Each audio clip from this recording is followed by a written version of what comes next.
बस्ती जिले में खाद को लेकर हाहाकार मचा हुआ है। किसान लाइन में खड़े खड़े रोने को मजबूर हैं। सुबह 6 बजे से लाइन में खड़े किसानों को एक बोरी खाद तक नहीं मिल पा रही है। ताजा मामला परशुरामपुर ब्लॉक के गोपीनाथपुर गांव, जहां की खाद सेंटर पर एक बुजुर्ग लाइन में खड़ा खड़ा इतना परेशान हो गया कि फूट फूट कर रोने लगा। किसान का रोते हुए वीडियो सोशल मीडिया पर तेजी से वायरल हो रहा है। किसानों को अन्नदाता कहा जाता है, जो धरती का सीना चीरकर देश को अनाज देते हैं ताकि कोई भूखा ना रहे। लेकिन जब खेती का समय आता है तो उन्हें खाद के लिए दर दर की ठोकर खानी पड़ती है। जिले के ज्यादातर सेंटरों पर खाद की किल्लत देखी जा रही है। किसान सुबह 6 बजे से ही खाद के लिए सेंटरों पर लाइन लगा लेते हैं, लेकिन घंटों लाइन में खड़े होने के बाद भी उनको खाद नहीं मिल पा रही है। परशुरामपुर ब्लॉक के किसान मेघनाथ गुप्ता कई दिनों से खाद के लिए खाद समिति का चक्कर लगा रहे थे, लेकिन उनको खाद नहीं मिल पा रही थी। खाद के लिए कई दिनों से लाइन में खड़े होकर बेरंग वापस जाना पड़ता था। कई दिनों से खाद समिति का चक्कर लगाते लगाते उनका धैर्य जवाब देने लगा और किसान जब काफी परेशान हो गए तो वो रोने लगे। खाद के लिए किसान को रोने का वीडियो सोशल मीडिया पर तेजी से वायरल होने के बाद हड़कंप मच गया है, जिसके बाद पीड़ित किसान के घर पर 3 बोरी खाद भेजी गई है।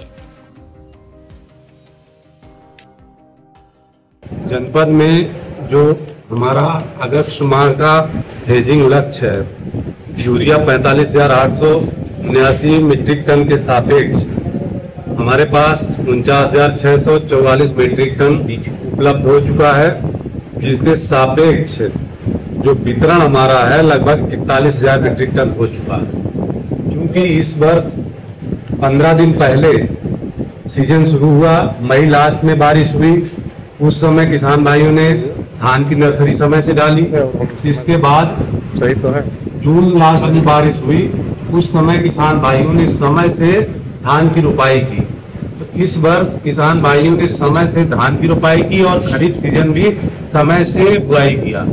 इसलिए किसान भाइयों ने उर्वरक भी थोड़ा पहले खरीदा और इस वर्ष हमारा जो पिछले साल का हम एक देख रहे हैं आंकड़ा, तो उसके हिसाब से लगभग 13,000 मीट्रिक टन हमारा ज्यादा वितरण। फिर हर सेंटर पे इतनी लाइन क्यों लग रही है, इतना लोग परेशान क्यों है? लाइन लगने के पीछे कारण है कि 2 दिन पहले अभी जनपद में बारिश हुई और अच्छी बारिश हुई।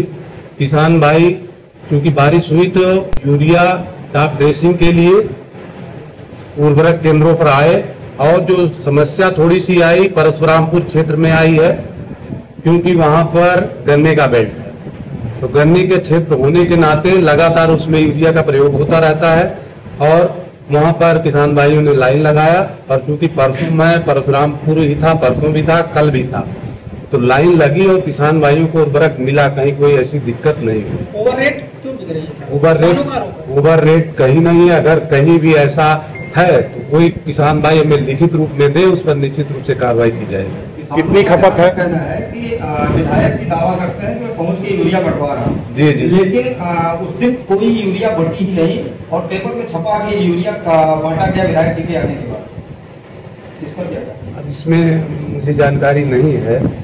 अच्छा, बस्ती में खाद की खपत कितनी हुई? 52,000 मीट्रिक टन जो हमारा ये खरीफ का लक्ष्य है, 52,000 मीट्रिक टन का लक्ष्य है, लेकिन 10% कम ज्यादा हो जाता है। लेकिन 1200 मीट्रिक टन ज्यादा आया खाद। उसके बाद कैसे इतना?